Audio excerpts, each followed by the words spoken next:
In severe cases of pancreatitis, a patient may require admission to an acute care hospital for treatment. When patients are severely ill with pancreatitis, they may require constant nasogastric suction in the first days of treatment. Nasogastric suction may be used in patients who are having a higher level of gastric distress, with nausea and vomiting, to assist with emptying the stomach before it can pass further through the digestive system and cause further pancreatic irritation. Nasogastric suction is also used when the patient may have a paralytic ileus in order to decrease intestinal burden. If a patient is unable to tolerate any form of a modified diet, they may receive enteral nutrition via a nasogastric tube into the stomach or small intestine in an attempt to facilitate ease of digestion.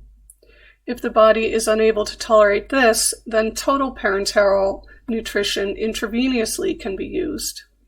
TPN would be considered a last resort due to the high risk of infections and the difficulty in balancing the formula to the specific patient's electrolyte needs.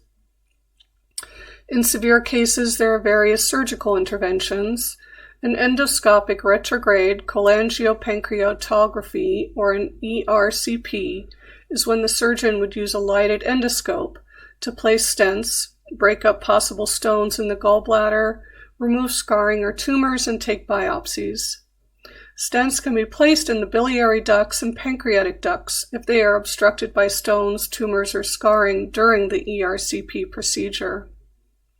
Surgery can also be utilized to remove fluid buildup, pseudocysts, or tissue.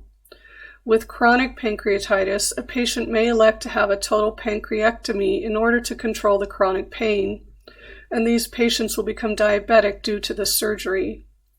There are procedures now where they can remove the patient's own islet cells and transplant them into that patient's liver in order to provide some small measure of insulin production and make their diabetes easier to manage.